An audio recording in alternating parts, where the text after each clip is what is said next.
Washington based institute of international finance IAF ने कहा है कि करंट फाइनेंशियल ईयर में पाकिस्तान जो उसका टारगेट है उसको मिस कर जाएगा, क्योंकि पाकिस्तान की जो फिस्कल सिचुएशन बहुत बुरी है और साथ में पाकिस्तान की जो पॉलिटिकल सिचुएशन है उसमें भी इनस्टेबिलिटी देखने को मिली है।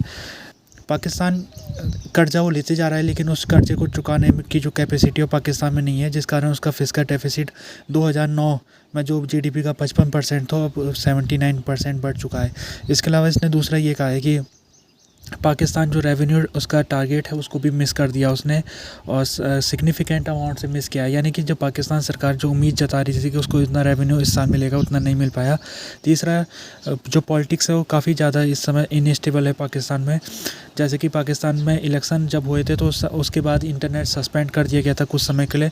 साथ में जो रिगिंग के मामले भी सामने आए थे इलेक्शन में, और प्रोटेस्ट भी बड़े पैमाने में पाकिस्तान में हुए। साथ में बॉम्बिंग भी पाकिस्तान के डिफरेंट प्लेसेस में हो रही है। तो इस कारण जो पाकिस्तान की इंटरनल सिचुएशन है वो काफ़ी ज़्यादा बदतर हो चुकी है। रिपोर्ट में ये भी कहा गया कि इमरान खान इस समय पाकिस्तान के मोस्ट पॉपुलर पॉलिटिशियन है, और इस कारण उनको अभी मिलिट्री ने जेल के अंदर बंद करा हुआ है। तो जब तक पॉलिटिकल लीडर को तस्लीम नहीं किया जाएगा तब तक ये सिचुएशन ऐसी बनी रहेगी। इस समय पाकिस्तान को रिफॉर्म की बहुत ज़्यादा ज़रूरत है, चाहे उसकी पावर सब्सिडी हो और उसका जो टैक्स स्ट्रक्चर हो, इनमें रिफॉर्म करना बहुत ज़रूरी है अगर पाकिस्तान को अपना रेवेन्यू को बढ़ाना है। अभी तक पाकिस्तान को कोई ऐसा सिचुएशन दिख नहीं रही है कि वो आईएमएफ का ये जो साइकिल बनी हुई है वो बार बार हर 1-2 साल में आईएमएफ के दरवाजे में पहुँच जाता है। तो कैसे इस साइकिल को तोड़े, ये कोई अभी तक पाकिस्तान को दिख नहीं पा रहा है कोई तरीका।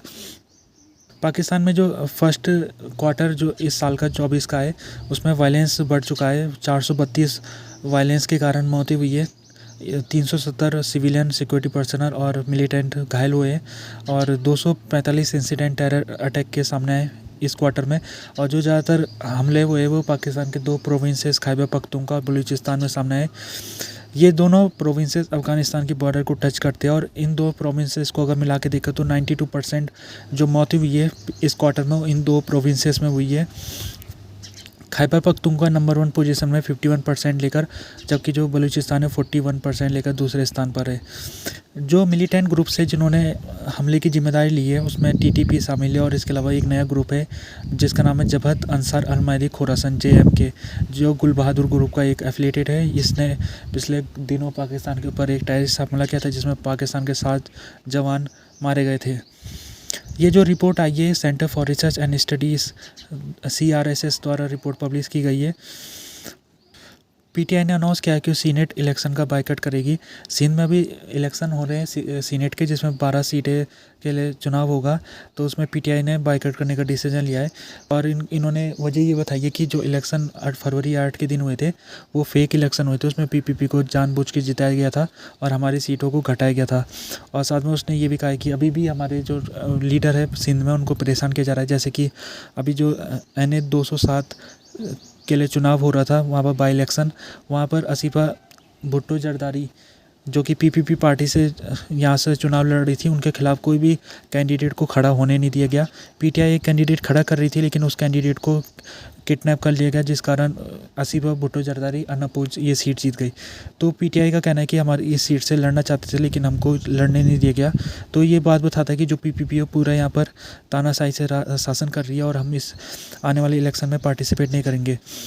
तो अगर पीटीआई इस इलेक्शन को बाइकआउट नहीं करती तो हो सकता था पीटीआई को एक सीट सीनेट की मिल जाती, लेकिन अब उसने बाइकआउट कर दिया है। तो अब एक सीट जो जनरल कैंडिडेट है फैसल ववड़ा, वो अगर उनका जीतना हो सकता है, लेकिन उसके लिए अभी देखना पड़ेगा कि MQM पार्टी किसको वोट देती है और PPP और इसके अलावा कुछ छोटी पार्टियों किस तरह वोट डालती है। तो उसके हिसाब से एक सीट अभी फंसी हुई है फैसल ववड़ा की।